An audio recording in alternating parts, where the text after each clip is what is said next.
राष्ट्रवादी काँग्रेस जे जे असतील त्या सगळ्या पक्षातल्या आमदारांना विनंती आहे, मंत्र्यांना पण विनंती आहे की आपण हा प्रश्न लावून धरावा. दुसरं असं की हैदराबाद संस्थांचं गॅझेटियर हे लागू करण्यात यावं याच अधिवेशनामध्ये. अनेक रहिवासीसाठी अनेक कारणासाठी एक 500 रुपयाचा बॉन्ड घेतला जात होता. महसूल मंत्री आपले बावनकुळे साहेबांचं मनापासून आभार व्यक्त करतो मी आज की त्यांनी तो स्टॅम्प रद्द केला. म्हणजे आज लाखो विद्यार्थ्यांचं कल्याण करण्याचं काम, पैसे वाचवण्याचं काम त्यांनी केलेलं आहे. जे चांगलं काम करतात त्याचं कौतुक आम्ही 100% करतो. बावनकुळे साहेबांचं मनापासून आम्ही कौतुक करतो की आपण तो स्टॅम्प 500 रुपयाचा रद्द केला आणि अनेक विद्यार्थ्यांना प्रमाणपत्र असो, व्हॅलिडिटी असो, कशासाठी पण एक स्टॅम्प 500 रुपयाचा द्यायला लागायचा. विनाकारण खर्च होत होता. यायला जायला असे मिळून 2-3 हजार रुपये विद्यार्थ्यांचे एका खर्च होत होते. ते वाचवण्याचं काम केलं आणि आपण स्टॅम्पने एका साध्या कागदावरती, आता एका अर्जावरती सुद्धा पोरांचं ते काम होणार आहे. म्हणजे आज 500 रुपये म्हणजे साधी गोष्ट नाही, तर त्याला 1-1.5 हजार रुपये, 2-3 हजार रुपये जास्तीचा खर्च येत होता. तो थांबवला. तो निर्णय चांगला घेतलाय बावनकुळे साहेबांनी, त्याबद्दल त्यांचं मनापासून आभार. तिसरं असं की धनंजय मुंडे यांचा राजीनामा झालाय, परंतु त्यांना आमदारकीपासून सुद्धा बाजूला ठेवावं. त्याचं कारण असे की त्यांच्या एक 4-5 चौकशा होत आज आमची मुख्यमंत्र्यांकडे मागणी. एक 4-5 चौकशा होणं गरजेचं आहे. पहिलं की ते जे त्यांचं कार्यालय होतं ते तो 1 नंबरचा आरोपी करमाड चालवत होता. हे खरं आहे का की SITनं CIDनं ही चौकशी करावी. 2 की मंत्रिपदाच्या काळात असताना हा 1 नंबरचा आरोपी त्यांचे आर्थिक आणि उद्योगाचे, व्यवसायाचे कारभार बघत होता का धनंजय मुंडेच्या, ही चौकशी होणं खूप गरजेचं आहे. तिसरं असं की कार्यकर्ते जे जिल्ह्यातले होते यांचे काम धनंजय मुंडेच्या वतीनं तोच करून देत होता का, ही पण CID कडून, SIT कडून चौकशी धनंजय मुंडेची होणं गरजेचं. चौथं असं की ज्यावेळेस खंडणी मागितल्याने खून झाला त्यावेळेस या आरोपीतल्या लोकांनी धनंजय मुंडेला संपर्क केला होता का, तर केला होता. 100% हे चौकशीत घ्या. कारण त्यांनी त्यावेळेस मदत केली, त्या आरोपींना कसं वाचवायचं यासाठी मदत केलेली हे पहिल्या पूर्वीच्या SP ना सुद्धा माहिती. म्हणून ते कॉल डिटेल त्यांचे CDR घेणं सुद्धा खूप गरजेचं आहे. ज्यावेळेस धनंजय मुंडे त्यांना काही बोलतच नव्हता त्याला, याचा अर्थ सगळा कारभार धनंजय मुंडेचं मुख्य कार्यालय चालवण्याचं काम 1 नंबरचा आरोपी करत होता. ह्या त्यांच्या चौकशा होणं खूप गरजेचं आहे. कारण खून होताना, खंडणी मागताना धनंजय मुंडेला सगळं माहिती होतं. म्हणून 302 मध्ये धनंजय मुंडे 100% येतोय.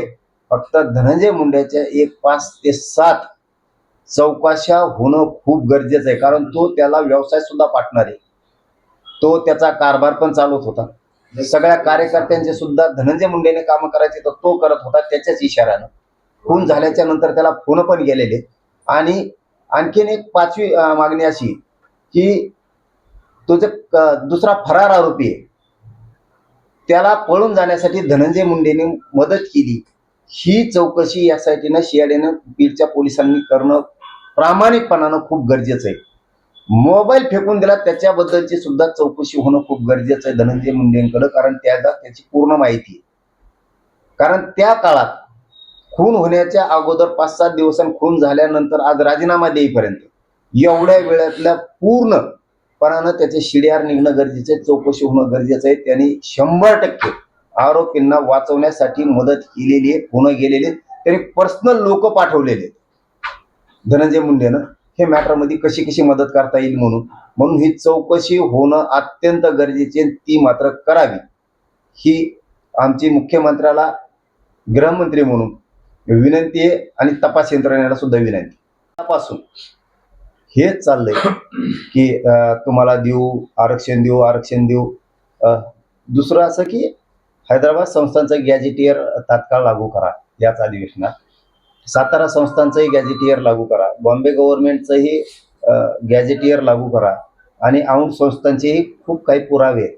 तेही घेऊन या राज्यातल्या गोरगरीब मराठा समाजाच्या लेकराला आपण माणुसकी दाखवावी आणि माणुसकीच्या नात्यानं गोरगरिबांना अडचणी पोरांना शिक्षणात येऊ नयेत म्हणून तातडीनं ते लागू करावं. दुसरं असं की आपण सगळ्या केसेस मागं घेऊ, एक दीड वर्ष उलटून गेले. 8 दिवसात घेऊ, 4 दिवसात घेऊ म्हणून या राज्यातल्या गोरगरीब विद्यार्थ्यांवरती, गोरगरिबांवरती केसेस विनाकारण दाखल केलेल्या आहेत. त्या सरसकट अंतरवालीसह राज्यातल्या सरसकट केसे मागं घेण्याचं आपण सरकार म्हणून कबूल केलेलं आहे. म्हणजे पूर्वी शिंदे साहेब होते मुख्यमंत्री, त्यावेळेसही त्यांनी ते कबूल केलेलं आहे. आता फडणवीस साहेब आहेत, फडणवीस साहेबांनी सुद्धा कबूल केलेलं आहे, त्यांच्या प्रतिनिधीच्या माध्यमातून बी आणि प्रत्यक्ष सुद्धा. त्याच्यामुळं त्यांनी त्यांच्या शब्दापासून माघारी फडणवीस साहेबांनी फिरू नये. कारण इथं तुम्ही दिलेले शब्द तुम्ही पाळावेत. ज्या 8-9 मागण्या आहेत, आता शिंदे समिती तुम्ही गठीत केली पण ती काम करत नाही. प्रमाणपत्र वाटप होत नाहीत, व्हॅलिडिटी होत नाही आहेत, नवीन प्रमाणपत्र दिले जात नाही आहेत.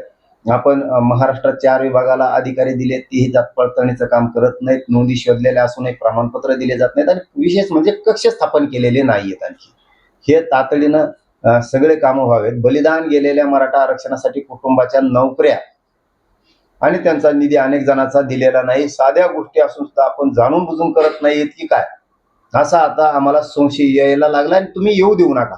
कारण हे सगळे कामं करण्याचा शब्द मुख्यमंत्री फडणवीस साहेबांनी सुद्धा दिलेला आहे. या महाराष्ट्रातल्या जनतेला माहीत असणं गरजेचं आहे. आपण ते काम केलेलं नाहीये. म्हणून फडणवीस साहेब तुम्हाला विनंती की आपण जे जे शब्द दिले त्याच्यापासून तुम्ही माघारी फिरू नका. 8 पैकी 4 मागण्याचे तातडीनं अंमलबजावणी करू असं सांगितलेलं असताना सुद्धा 1 महिना उलटून गेलाय उपोषणाला. तुम्ही प्रतिनिधी पाठवले ते फडणवीस साहेब त्यांच्या माध्यमातून सोडलेलं. ना कुठले गॅजेटियर लागू झालेत, ना कुठले केसेस मागे झाल्यात, ना शिंदे साहेबाच्या समिती शोधायला नोंदी शोधायचं काम सुरू आहे, ना प्रमाणपत्र देण्याचं काम आहे. कमीत कमी ज्या नोंदी सापडल्यात त्या आणि शोधायचं काम आणि प्रमाणपत्र देण्याचं काम किमान हे तरी तातडीनं आदेश देऊन होणं गरजेचं होतं. पण ते आणखीन झालेलं नाही. ते तातडीनं करावं आणि सगळ्या सोयरीची अंमलबजावणी सुद्धा तातडीनं आपण करावी. आपल्याकडे मागण्यात दिलेल्या वारंवार मागण्या देऊन सुद्धा आम्ही आता पुरं कटळून गेलो तुम्हाला मागण्या देऊन. ना विलाजानं या अधिवेशनात जर झालं नाही तर पुढचं आंदोलन आम्हाला उग्र पद्धतीनं किंवा व्यापक पद्धतीनं करावं लागणार आहे. उग्रता आम्ही करूच शकत नाही कारण आम्ही लोकशाहीच्या मार्गाने करतोय. त्यामुळं व्यापक पद्धतीनं आंदोलन करून राज्यात आम्हाला पुन्हा एकदा मोठमोठे मोर्चे काढून आंदोलनं करून पुन्हा म्हणू नका फडणवीस साहेब की आता हाताच्या बाहेर चाललंय म्हणून तुम्हाला आजच विनंतीपूर्वक सांगतो की ज्या मागण्या आहेत आमच्या 8-9 मागण्या त्या पूर्ण अंमलबजावणी या अधिवेशनात करा. गॅजेटियर मात्र 3ही तातडीनं लागू करून घ्या आणि शिंदे साहेबाच्या समितीला आदेश देऊन ताबडतोब नोंदी शोधायच्या कामाला लावा आणि केसेसही तातडीनं मागं घ्या. बलिदान गेलेल्या कुटुंबाचा विषय तातडीनं मार्गी काढा. तुम्ही 2 ते 3 महिन्याचा वेळ सगळ्या सोयऱ्याच्या अंमलबजावणीसाठी घेतलेला आहे आणि 83 क्रमांकाला कुणबी आणि मराठा आहे. या राज्यातला कुणबी आणि मराठा एक असल्यामुळं पोटजात उपजात म्हणून या राज्यातल्या सगळ्या मराठ्यांना शेती कसतोय, शेती व्यवसाय म्हणून तातडीनं त्यांना कुणबी प्रमाणपत्र देण्याचा एक शासन निर्णय करणं ही आपली जबाबदारी आहे आणि याच अधिवेशनात तो अध्यादेश काढून मराठा आणि कुणबी एक ह्याचा पोटजातीचा उपजात मराठा म्हणून करून आपण अंमलबजावणी करावी ही विनंती. दुसरं विशेष असं वेगवेगळ्या गाड्या जप्त करायच्या म्हणजे जगवार आणि इतर सगळ्या गाड्या जप्त करण्याची मागणी केली. काय सांगू अवकाश ना तुम्हाला आता हे लई कला झाली. गाड्याचं नाव सुद्धा घ्यायची टेन्शन यायला लागलं हो. एका नौकराला पाणी भरणाऱ्या माणसाला पाणी का काय काय आपल्या पुण्यात म्हणतात बरं पिनाड्या पिपाड्या पाण्या भरणार पानाड्याजवळ जर एवढ्या गाड्या म्हणल्यावर जगवार सारख्या BMW सारख्या रिक्षापेक्षा आता ठीक आहे भाऊ.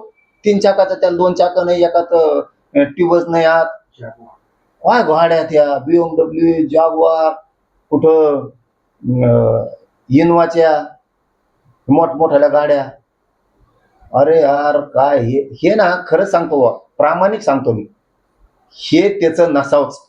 हे सगळं धनंजय मुंड्याचं, हे टोटल धनंजय मुंड्याचा कारभार आहे. पण धनंजय मुंड्याने स्वतःला वाचायसाठी त्याचा बळी दिला. 100% त्या करमाडचा बळी दिला. 100% बळी दिला. सगळं पाप धनंजय मुंडेसाठी केलं त्यांनी आणि आज पाप वाटून घ्यायला सुद्धा धनंजय मुंडे तयार नाही. बरं झालं त्याच्या कुटुंबाला त्याच्या समाजाला तरी कळलं ह्यो धनंजय मुंडे किती स्वार्थी आहे. किती स्वार्थी. पाप केलं धनंजय मुंडेसाठी, खुन केले धनंजय मुंडेसाठी, स्वतःच्या जातीचे पण हप्ते मागितले, खंडाण्या मागितल्या, जमिनी बळी केल्या धनंजय मुंडेसाठी. हा जेलमध्ये सडायची वेळ आली, सरमाडला त्याला सडायची वेळ आली, तर ह्यो पाप सुद्धा वाटून घ्यायला तयार नाही. त्याच्या कुटुंबालाही कळणं लय गरजेचं होतं आता, आणि समाजाला सुद्धा कळणं गरजेचं होतं की ह्यो किती वापरून फेकून देतो, किती धोकेबाज आहे, किती गद्दार आहे धनंजय मुंडे, हे कळणं खूप गरजेचं होतं. बरं झालं कळालं. इथून पुढे तरी त्यांचे डोळे उघडले की ह्यो किती गद्दार आहे, ह्यो किती विश्वासघातकी, हे कळणं गरजेचं होतं. कारण त्याच्या नावावर ठुलं, जेलात गेलं ते पैसे येत जवळ. आता या दुसऱ्या देशात जाणार आता फिरायला, कसा त्या पैशाच्यावर जेल बघणार हो पाप्याच्या डोक्यावर. त्याच्या कुटुंबाने सांगायला पाहिजे एक नंबरच्या आरोपीच्या, आणि एक नंबरच्या आरोपीला सुद्धा मान्य न्यायालयात जाहीर सांगितलं पाहिजे की सगळे पैसे मी त्यासाठी कमवले, ही प्रॉपर्टी त्याची खून त्याच्यामुळेच केलाय, त्यांनीच करायचा सांगितलाय. खंडणी पण त्यांनीच मागायला सांगितली, कारण खंडणीचे पैसे मी त्याला नेऊन दिले धनंजय मुंड्याला. निवडणुकीत का पैसे खर्चायला म्या दिली, याने सांगितलं तिथून आण गुंडगिरी करून म्या आणले आणि धनंजय मुंडेला दिले, असं त्यांनी जाहीर सांगायला पाहिजे. सगळं पाप घेऊन त्या एक नंबरच्या सरमाड आरोपीने मरू नये. त्यांनी धनंजय मुंडेचं नाव 100% घेतलं पाहिजे, खरं त्यांनी बोललं पाहिजे. तो जर एक नंबरचा आरोपी खानदानी असला तर तो खरं बोलत, आणि त्याच्या कुटुंबात सुद्धा खरं बोलावं, नसता त्याच्या कुटुंबात सुद्धा राग होईल त्या धनंजय मुंडेसाठी. त्यामुळे त्या कुटुंबानं स्पष्टपणाने मीडियासमोर येऊन जाहीर सांगावं की सगळी प्रॉपर्टी, सगळे खुन खंडाण्या हे सगळं जमा करून धनंजय मुंडेला दिलेलं आहे, परंतु तो आज आमच्या कुटुंबाला साथ द्यायला तयार नाही, असं एक नंबरच्या आरोपीच्या कुटुंबानं सांगायला जाहीर पाहिजे.